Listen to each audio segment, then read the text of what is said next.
হাতে মেখে সবচেয়ে সহজভাবে গরুর মাংস রান্না করে নিতে চাইলে এই রেসিপিটা ফলো করতে পারেন। আসসালামু আলাইকুম, আমন্ত্রণ রইল আজকের রেসিপিটি দেখার জন্য। আশা করছি কাছের দূরে সবাই অনেক বেশি ভালো আছেন।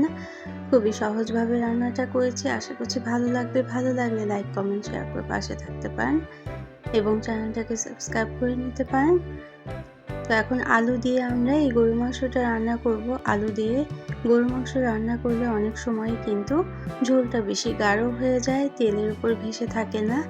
তো এই রেসিপিটা ফলো করলে এই সমস্যার সমাধান কিন্তু হতে পারে। এজন্য আলুটা প্রথমেই ভেজে নিতে হবে, একটু বড় সাইজ করে আলু কেটে নিতে হবে। তারপর উপরের দিকটা যখন লাল হয়ে আসবে ঠিক লাল করে খুব সুন্দরভাবে হালকা নেড়ে নেড়ে ভেজে নিতে হবে এবং আধা চা চামচ পরিমাণ লবণ দিয়ে দিয়েছিলাম। লবণ দিয়ে প্রায় 10 মিনিট সময় নিয়ে অনবরত নেড়ে চেড়ে ভেজে নিতে হবে।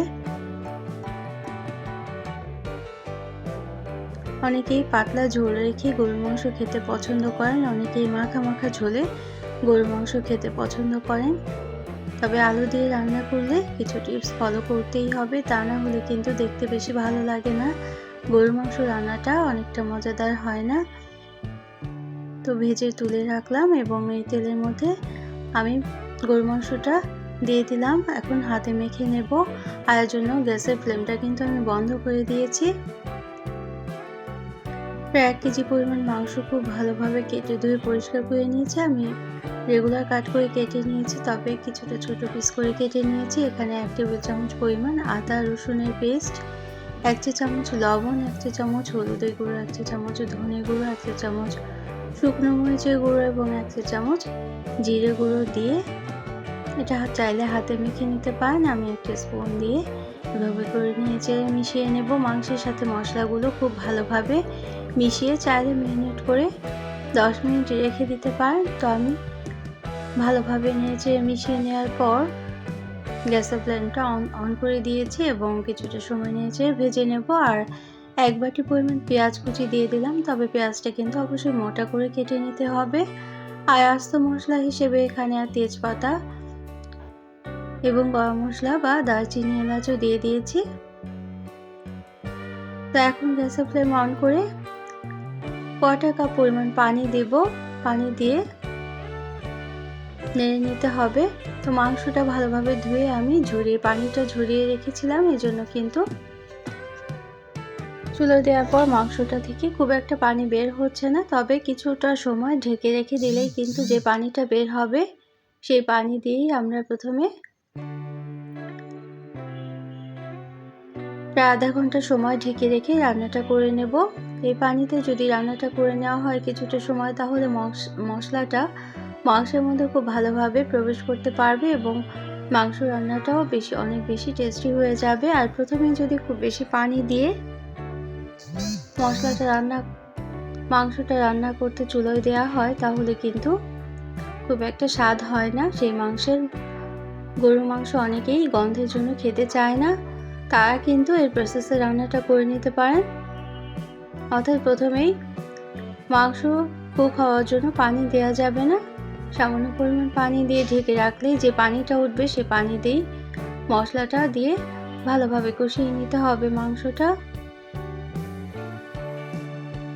আর এইভাবেই কিন্তু মাংসের মধ্যে মশলাগুলো প্রবেশ করতে পারবে। আর মশলা প্রবেশ করতে পারলেই কিন্তু মাংস রান্নাটা অনেক বেশি সুস্বাদু হয়ে যাবে। প্রায় আধা ঘন্টার মতো আমি ঢেকে রান্না করে নিয়েছিলাম, তবে মাঝে মাঝে কিন্তু ঢাকনা খুলে নেড়ে দিয়েছিলাম। মাংসটা কিন্তু 80% মতো কুক হয়ে গিয়েছে এই পানিতেই। তারপর আমি ঝোলের পানি হিসেবে আরও 2 কাপ পরিমাণ পানি দিয়ে আরও আধা ঘন্টার মতো ঢেকে রেখে দেব। চাইলে কিন্তু এই গরুর মাংস রান্নাটা প্রেসার কুকারেও রান্না করে নিতে পারেন। এই অবস্থায় যদি প্রেসার কুকারে দিয়ে দেন তাহলে মাত্র 5 মিনিটেই 2টো সিটি বাজলেই গরুর মাংস রান্নাটা হয়ে যায়। তবে আমি আজকে চুলোতে হাঁড়িতেই রান্না করে নেব, এজন্য প্রায় আধা ঘন্টা সময় লাগবে আমার বাড়তি। আজকে একটা স্পেশাল মশলা দিয়ে এই রান্নাটা করব, আর সেটা হচ্ছে এলাচ, দারচিনি এবং সাথে শাহি জিরা আর আস্ত জিরে দিয়ে আমি গরম মশলা গুঁড়োটা করে নিয়েছিলাম। তো এই পর্যায়ে এসে ভেজে রাখা আলুটাও দিয়ে দিতে হবে। ভেজে রাখা আলুটা ঠিক এই সময় দিতে হবে, অর্থাৎ মাংসটা যখন খুব ভালোভাবে সিদ্ধ হয়ে যাবে ঠিক তখনই এই আলু দিয়ে দিতে হবে এবং আলু দিয়ে 10 মিনিট রান্না করে নিতে হবে। এবং যে গরম মশলা গুঁড়োটা দিয়ে দিয়েছিলাম সেটাও কিন্তু করে রেখেছিলাম, সেটাও 1 চা চামচ পরিমাণ দিয়ে দেব। 1 চা চামচ গরম মশলা গুঁড়ো এবং আলু দিয়ে আমি আরও 10 মিনিট মিডিয়াম আঁচে রেখে দেব। তো এই হচ্ছে আমার সহজ রেসিপি গরুর মাংস রান্নার।